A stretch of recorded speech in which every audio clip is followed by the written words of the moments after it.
Com o lançamento do filme Liga da Justiça do Zack Snyder se aproximando, eu decidi fazer alguns vídeos falando sobre os 2 ou talvez até 3 filmes do Zack Snyder até então no universo DC. O Homem de Aço é um filme que estreou em 2013 e eu ainda era adolescente, eu tinha 14 anos quando eu fui assistir esse filme e eu lembro que explodiu minha cabeça. Eu era moleque, eu fiquei impressionado com a ação desenfreada do filme, com os efeitos especiais, com as explosões, mas principalmente uma coisa que me chamou muita atenção foi o tom sério do filme. É um filme de ação para todos os efeitos, da metade pro final e a primeira cena do filme. Mas tem uma grande parte do filme que é totalmente um filme de drama. E muita gente sempre criticou isso, essa pegada dramática, talvez até exageradamente dramática que o Zack Snyder dá para todos os super-heróis. Mas sem mais enrolação, vamos começar a falar logo do filme. Por que esse filme é do caralho? O título desse vídeo é O Valor do Super-Homem Cinza de Zack Snyder. Esse filme ele realmente tem uma paleta de cores mais sóbria, menos colorida, mais fria. Mas é por quê? Porque o Zack Snyder odeia cor? Não é bem isso. É a proposta do filme. O Super-Homem Cinza, ao qual me refiro no título, é o Super-Homem com camadas de drama. É o Super-Homem com algum conflito. Não que qualquer outra encarnação dele não tenha tido conflito, mas é o Super-Homem que tem um fardo e que sente o peso de ser, digamos, um escolhido para proteger a Terra. Ele é a pessoa que irá proteger, salvar e até melhorar a humanidade. Ele sente o fardo de ser a pessoa que vai servir de inspiração para todos os outros homens e mulheres a se tornarem melhores. Essa não é uma temática colorida, alegre e divertida que uma pessoa iria abraçar com um sorriso nos olhos. É um fardo pesado, é uma coisa que você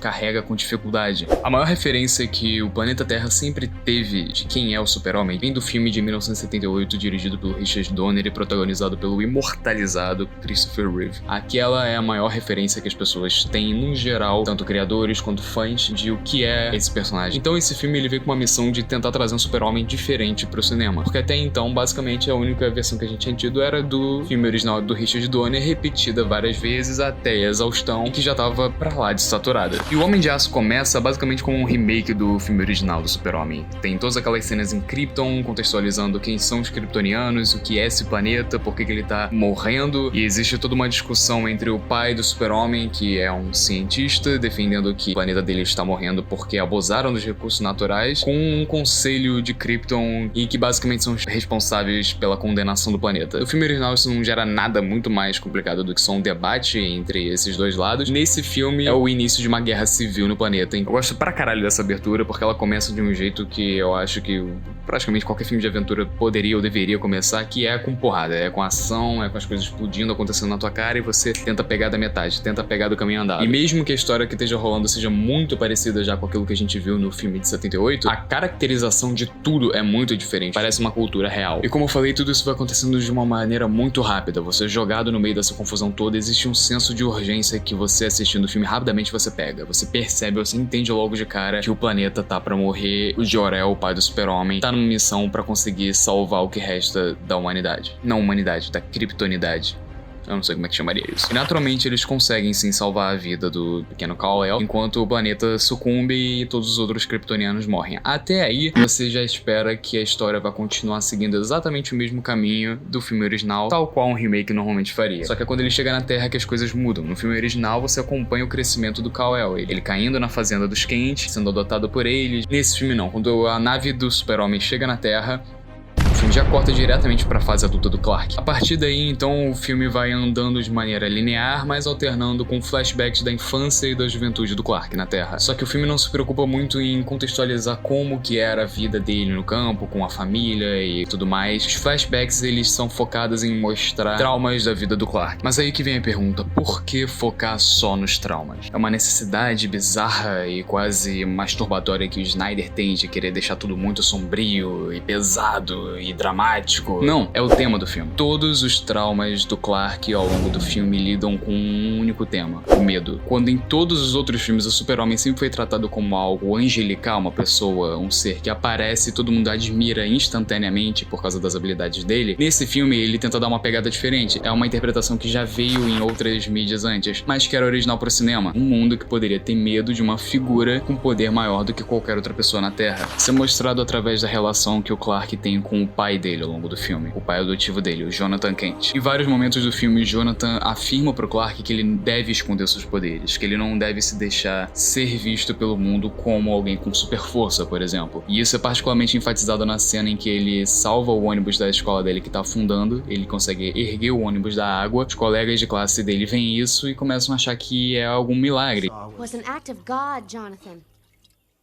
E a única coisa que o pai dele não quer. Muita gente critica essa interpretação do pai do Clark Kent, que o ideal seria o Jonathan Kent sempre motivar o Clark a ser melhor. Só que isso é ignorar a própria premissa do filme. Normalmente as interpretações do Super-Homem mostram ele na adolescência, na juventude, como alguém que quer usar os poderes pra brincar, pra conseguir praticar algum esporte melhor do que todo mundo, pra se gabar. Só que a gente já viu um super-herói querendo usar os próprios poderes pra ganho pessoal várias vezes. Esse filme parte de uma premissa que o Super-Homem com 12 anos de idade já estava disposto a usar os poderes dele pra salvar vidas. Só que o Jonathan é o pai do Clark Kent, querendo ou não. Ele adotou o garoto como um bebê e por mais que ele seja extremamente poderoso, qualquer pai, qualquer mãe sempre vai querer proteger o seu filho ao máximo. Então eu simpatizo muito com a fala do Jonathan dizendo: você deve se esconder, você deve se preservar, você talvez devesse ter deixado aquelas pessoas morrerem. Porque ele não quer que o próprio filho se arrisque, ele não quer ver o próprio filho perdendo a vida. Mas ele sabe que o filho dele é especial, ele não tem noção exatamente de onde é que o Clark Kent veio, qual o nome verdadeiro dele, mas ele acredita do fundo do coração de que o filho dele é especial e que foi mandado pra Terra por algum motivo maior. Ele sabe que em algum momento Clark vai precisar se revelar para o mundo, mas ele quer que o filho dele viva primeiro, ele quer que o filho dele amadureça primeiro, ele não quer que o garoto tenha o fardo de proteger todas as pessoas em volta dele enquanto ele ainda é só um garoto. Então sim, o Jonathan Kent desse filme é um puta Jonathan Kent, não deixa a desejar em nada de outras interpretações de personagem. Ele só quer proteger o próprio filho, porque o filho já tá querendo dar passos maiores que a perna. Um paralelo que eu acho que vai muito válido traçar nessa situação é quando um filho quer se tornar policial, bombeiro, entendeu? Abraçar uma profissão de risco. Então, novamente, o tema do medo. Não só o medo de como as pessoas vão reagir ao Clark quando souberem o que ele é de fato, mas também o medo que o Jonathan tem do Clark perder sua inocência, do Clark perder a sua juventude. E esse medo é especialmente demonstrado na cena da morte do Jonathan Kent, que muita gente critica porque diz que é boba. Eu não vou discordar, mas eu entendo mais ou menos o que estava tentando ser passado ali. Se eu não me engano, o Clark é pra ter por volta de uns 18 a 20 anos naquela cena, e no começo dela, ele acaba de ter uma discussão típica de adolescente com o próprio pai, dizendo: você não é meu pai de verdade, e você não tem que mandar em mim, eu não sei quem você é, e blá blá blá. Então, basicamente, o sacrifício do Jonathan Kent naquele momento é ele reconhecendo que o filho ainda não é maduro o suficiente. Toda a questão dele durante a criação do Clark é essa, é quando ele vai se tornar maduro o suficiente pra conseguir abraçar o fardo de ser o Super-Homem. Talvez pudesse ter sido desenvolvido de uma maneira diferente essa cena.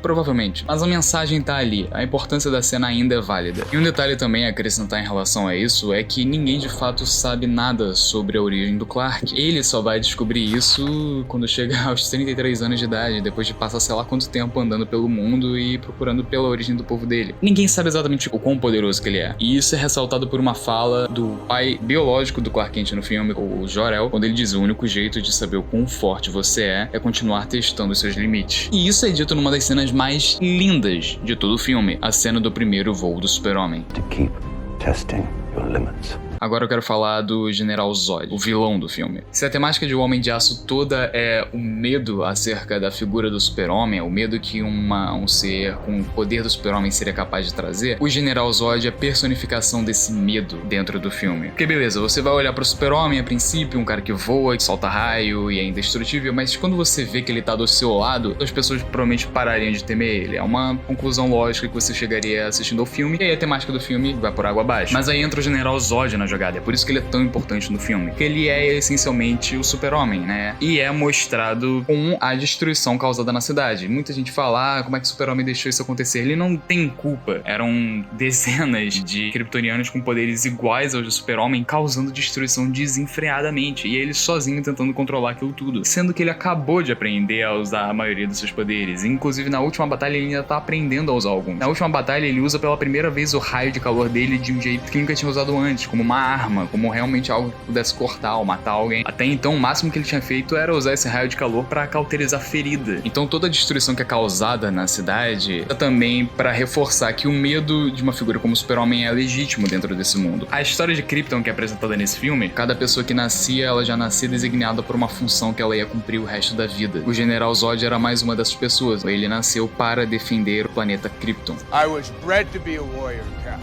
E é isso que ele faz. Depois que o planeta foi em extinção, ele quer ainda recriar Krypton na Terra. Em contrapartida, você tem o Clark Kent, que foi o primeiro ser vivo nascido naturalmente em milhares de anos em Krypton. Porque o Jor-El não acreditava nesse controle do destino de qualquer criança que nascia naquele planeta. Ele queria que todos em Krypton pudessem ter livre-arbítrio. Ele infelizmente não conseguiu, porque o planeta inteiro morreu, mas ele quis que pelo menos o filho dele pudesse ter isso. Ao mesmo tempo, quando ele conseguiu salvar o Super-Homem, botar o Clarkzinho na nave pra vir pra Terra, ele ainda colocou nas células do Clark o Codex kryptoniano, que no filme eles explicam que era basicamente um HD alienígena com todas as crianças que ainda estavam pra nascer em Krypton. Todas elas foram codificadas dentro das células do Clark Kent. Daria pra extrair dele todos os kryptonianos que ainda iam nascer e realmente, de fato, criar uma nova Krypton na Terra. Então é incrível ver que o plano do Zod é algo que eu, se estivesse no lugar dele, ao menos estaria tentado a fazer. Ter a chance de conseguir recriar meu planeta em algum outro lugar, recriar o meu povo em algum outro lugar. Enfim, esses foram só alguns rápidos pensamentos sobre tudo que eu acho do Homem de Aço. Então é isso, se você gostou desse vídeo, por favor, compartilhe, manda pra amigos que também gostam do Super-Homem, ou do Homem de Aço, ou Zack Snyder, ou então que odeiem, manda pra gente que odeia também, e pode vir comentar por que você odeia, por que eu tô completamente errado, diz o que vocês acham do filme, se é uma merda, se é bom, se o Zack Snyder é maluco, se ele é um gênio, ele é visionário.